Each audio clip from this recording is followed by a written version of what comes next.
Hello tout le monde, et bah écoutez, j'espère que vous allez bien. Voilà, je viens vous donner un petit peu des nouvelles. Alors du coup, ça fait maintenant 3 semaines que nous sommes dans la région Auvergne-Rhône-Alpes, de retour en Isère, comme je vous avais dit dans la dernière vidéo, pour, voilà, pour quelques petites choses, quelques petits rendez-vous, notamment les contrôles des enfants. Donc le contrôle de Mélina et Lorenzo s'est déroulé le 5 juin, donc au tout début de notre arrivée en fait. On a été se rendre dans un lycée à Saint-Martin-d'Hères et le contrôle s'est super bien passé. Nous sommes retombés avec notamment l'inspecteur de l'éducation nationale que Mélina avait déjà eu l'année précédente. Donc il nous connaissait, il savait aussi comment on travaillait et il connaissait aussi nos supports. Donc voilà, ça c'est déjà un bon point. Et également les conseillers pédagogiques qui ont interrogé les enfants sur les différentes matières étaient super sympas, bien ouverts, enfin bienveillants, très ouverts. Donc voilà, on est ressorti de ce contrôle assez confiant, assez content. J'espère que le vent ne va pas trop vous faire du bazar dans le son. Alors bien entendu, il faut toujours attendre le rapport écrit pour avoir la confirmation que ça s'est bien passé, mais vraiment de vive voix et à l'oral, ça s'était super bien passé. Je suis sortie de ce contrôle, moi de mon côté, vraiment très contente, et ça m'a reboosté dans le sens où effectivement on est capable d'instruire nos enfants. Et si on est capable d'instruire des enfants niveau 6e et 5e, donc niveau collège, on est largement capable d'instruire des enfants niveau primaire. Donc voilà, du coup je repars de ce contrôle assez confiante, les enfants ont tout déchiré, ce qui nous donne des armes supplémentaires pour au cas où, si deuxième contrôle de Mathia et Raphaël il y a. Donc suite à ça, effectivement, donc la veille d'ailleurs, le 4 juin, le mardi, j'avais envoyé le courrier avec le contre-rapport pour contrer et contre-argumenter en fait les rapports de Mathia et Raphaël qui étaient jugés insuffisants. Et donc l'objectif c'était d'avoir une réponse écrite de leur accord ou pas, qu'on a eu donc du coup vendredi dernier. Donc là aujourd'hui on est vendredi 21, donc la semaine dernière, vendredi de la semaine dernière, le 14. J'ai reçu un mail comme quoi ils avaient bien pris note de mes documents, qu'ils avaient tout correctement bien lu, mais qui maintenaient le deuxième contrôle. Ok, très bien, on y va. Moi, par-dessus ça, je demande un changement d'équipe pédagogique pour essayer d'avoir d'autres personnes en face de nous et puis avoir un dialogue plus facile et plus simple dans l'échange. Et donc là, on est vendredi après-midi, donc le 21, et le contrôle était ce matin.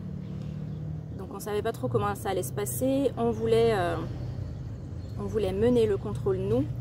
Donc on avait effectivement obtenu aussi, donc hier, pas plus tard que hier, on a obtenu, j'ai eu la confirmation comme quoi on allait avoir un autre inspecteur de l'académie et plus celle qu'on avait eue la dernière fois.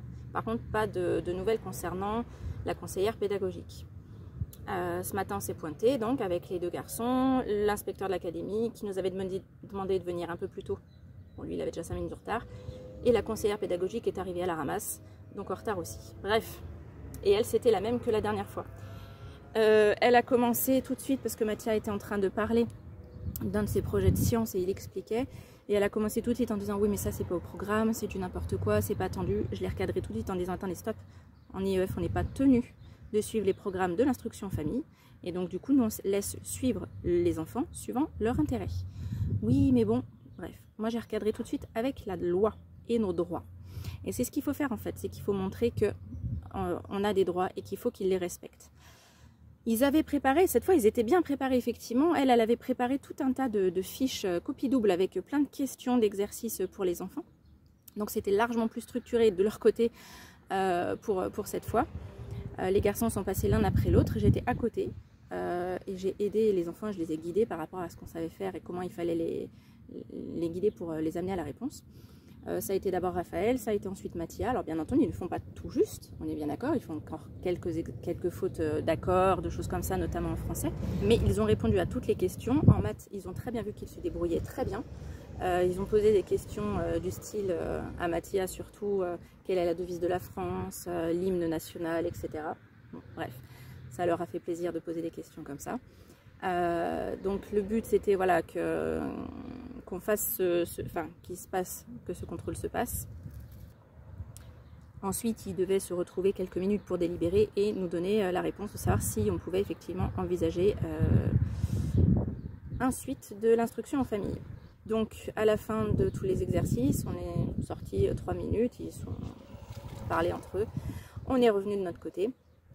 Enfin, on est revenu ensuite pour nous dire que, donc voilà, par rapport à le contrôle d'aujourd'hui, il passait donc de maîtrise insuffisante à maîtrise fragile.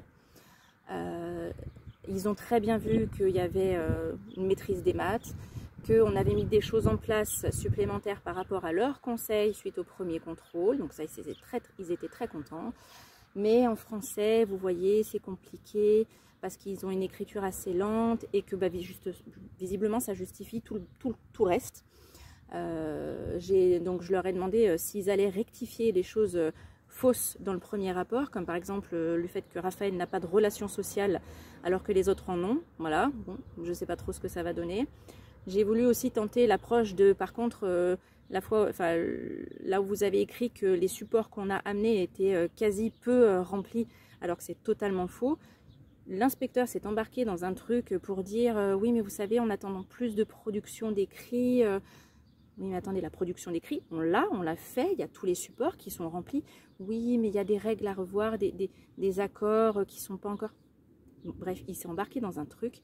On voyait très bien que c'était fermé. Clément a essayé de dire quelque chose, l'autre lui a coupé la parole sans même le laisser finir, etc. Enfin, voilà. Bon, on va dire que d'un côté, on ressort gagnant parce que donc un contrôle fragile n'amène pas à une rescolarisation.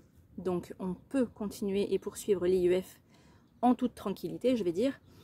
Pour autant, moi maintenant j'attends le rapport écrit de ce nouveau contrôle pour pouvoir faire encore des rectificatifs et demander à ce que ce soit joint à ce rapport pour qu'ils arrêtent de mettre des conneries et des mensonges. Moi j'ai horreur de ça et je travaille beaucoup sur moi parce que voilà, je suis quelqu'un de franche, d'honnête et j'aime l'honnêteté et j'aime que les gens soient honnêtes également vers moi. Et il est hors de question que je laisse passer des erreurs pareilles dans des rapports qui suivent nos enfants. Donc voilà, ça c'est la suite. Plus tard que hier en plus, on a reçu les contrôles, les rapports écrits de Mélina Lorenzo qui justifient bien que l'instruction est conforme et qu'il n'y a aucun problème de ce côté-là, bien entendu avec des points des fois jugés à revoir, à approfondir ou des choses comme ça. Donc voilà, ça c'est l'histoire instruction famille. De notre côté, on a bien récupéré notre voiture qui est juste, regardez, juste là, hein. Voilà. Donc bon bah écoutez, elle roule, hein. Voilà, c'est ce qu'on demandait.